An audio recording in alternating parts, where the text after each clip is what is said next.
All right, so here we have a schema that describes the structure of quizzes and questions that we are storing in Mongo. Right?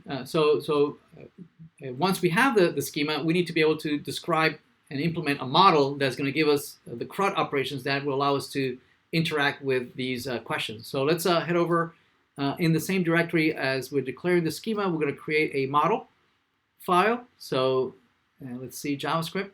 We're going to create, this will be questions.model.server.js. And in here, we're going to load the mongoose library.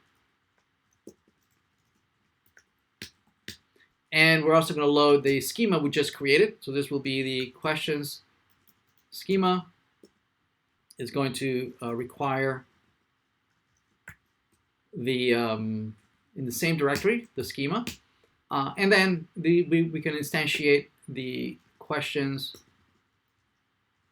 model using the mongoose library, the model function, and this is, we're going to uniquely identify these the question model. So this is question model, right, which is going to validate, right, make sure that all the constraints that we describe in the schema are enforced, right, so that when we insert a new question or we retrieve it, we update it, whatever we do with that question is going to be validated against that schema. Right, we're going to export this, so module.exports and the question model, right, so that other folks like maybe a DAO or will be able to use this, right, so to be able to retrieve all the questions and whatnot, so that it'll provide all the a higher level API in terms of this model.